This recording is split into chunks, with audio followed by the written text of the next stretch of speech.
Welcome. In this video, we are going to learn about the National Commission for SC. Now, this is your homework. This is what you have to do. You have to go back and check out the National Commission for ST, and very recently formed by the constitutional amendment is the National Commission for Other Backward Class. So earlier this Other Backward Class National Commission used to be a statutory body, but now this has also become a constitutional body. So National Commission for Scheduled Tribe, National Commission for Other Backward Classes, as well as National Commission for Scheduled Caste, these are all what is known as the constitutional body. Simply means that there is a mention about these body in our constitution. So in this video, we will discuss about the various features related to the Scheduled Caste Commission and why it is necessary. So let's start.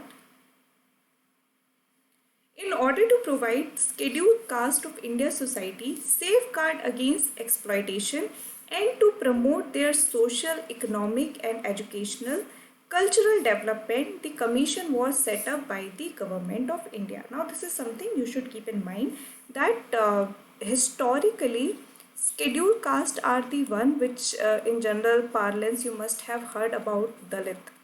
So what happened historically, these are the communities who were exploited. So that is why in order, if you must remember, you must have even watched the movie Article 15. Article 15 is specifically mentioned that there is a prohibition on discrimination. Nobody should be discriminated on the basis of, there are various factors involved over there, including your place of birth, your religion, your gender and your caste. So in that regard, just remember that part, that scheduled caste was exploited, and in order to provide them safeguard, in order to what is known as imbibe them in the mainstream society, certain safeguards has been envisioned within the ambit of the constitution itself. So this is the background you should keep in mind. National Commission for the Scheduled Tribe was established by amending the Article 338 and inserting a new Article 338A in the Constitution through the 89th Amendment Act of 2003. So just remember how the National Commission for Scheduled Tribe was formed. So earlier what used to happen, it was both the same thing. It was a single body, National Commission for Scheduled Caste and Scheduled Tribe.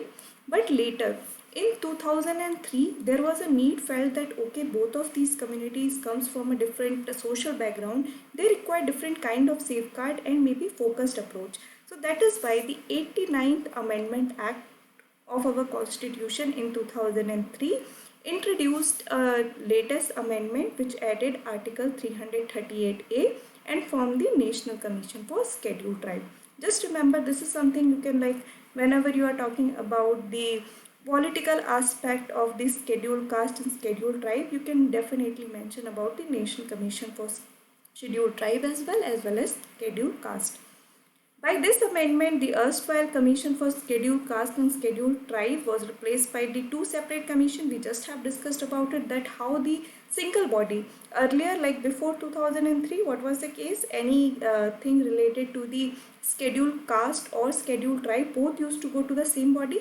But after the 2003 Amendment Act, they become two separate bodies. One body who will focus on the complaints exploitation policies regarding the scheduled caste, another one regarding the scheduled tribe. So this is the context. It consists of a chairman, a vice person and a three other members. So if you look at it, it will be one chairman, one vice chairperson as well as three other members. So it is a 5-member commission. Just remember that part, that it is a 5-member commission.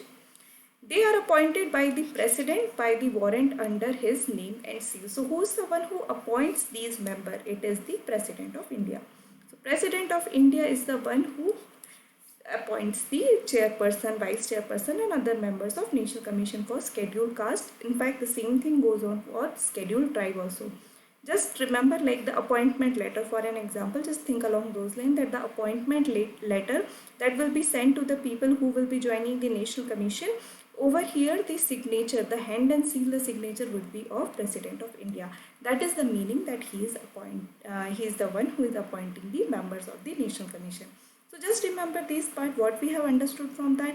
We little bit understood the historical context where there is exploitation. We scratched on the topic of Article 15 also, and after that we discussed about the how the single body, which was National Commission of Scheduled Caste and Scheduled Tribe before 2003, bifurcated into a separate bodies, and then we discussed that it is a 5-member body, and who appoints it? It is the President of India who appoints the member of the commission. Now let's just quickly see their functions also. What are the functions that they have to perform? So monitoring and investigating all issues concerning the safeguard provided for the SCs under the constitution. So all the safeguards, like I just mentioned, Article 15 is one, Article 16 is another, which talks about equal opportunity. So all these things, whether these safeguards have been implemented in letter on and spirit on the ground, is something which this commission will keep a monitor on. Inquiring into complaints relating to the deprivation of the rights and safeguards of the SC. Now what if there is an exploitation? What if these people are harassed by somebody? In that case, this commission has the power to inquire into the complaints. Taking part and advising the central or state government with respect to the planning of socio-economic development of the scheduled caste.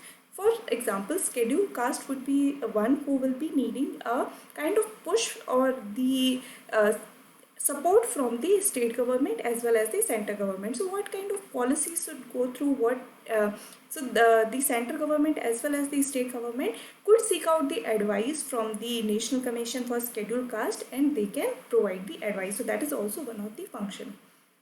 Regular reporting to the president of the country on the implementation of these cards. So basically it's who they report to. So just remember, it is the president who appoints them, and they send their report to whom? Again, the report is also sent to the president. So in their report, what they will say? They will provide an analysis of how the safeguard which has been provided under the constitution has been implementing across India. Recommending steps to be taken to further the socio-economic development and other welfare activities of the SC. So basically how this community could become more empowered, what kind of socio-economic impetus could be given to them so that they could imbibe at a faster rate, or they could come at par with other communities of India. So that is again something which is fall under the functional ambit of the National Commission. Any other function with respect to the welfare, protection, development and advancement of the SC community. So basically they could also be assigned some other function which could ultimately lead to the welfare of the SC community. So these are the functions that the National Commission for Scheduled Caste is envisioned to perform under our constitution.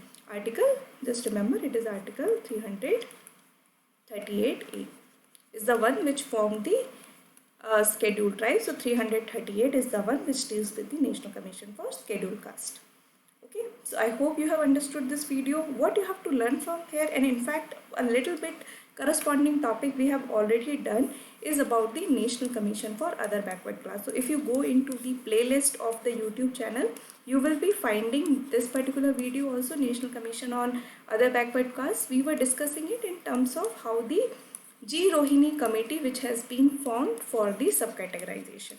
So these are the related terms. Just whenever you are reading about it, try to make a full mind map. So as many topics you can correlate, it will be better for you when you are writing your mains answer specifically, because you must have seen in your mains question it is not a single question, until unless like in geography they have asked at time about a single liner, but in general you will find a question has multiple parts, and generally that requires you to combine other topics as well. So in that regard, just keep in touch with the other topics which are related to that. If we are talking about the SC, so keep in mind the thing that you have to revise is the backward communities in India and what kind of measures, what kind of polity or constitutional safeguard has been provided for them. So that is something you should keep in mind. So I hope you have understood this video. If you have any doubt, feel free to drop a comment. Thank you.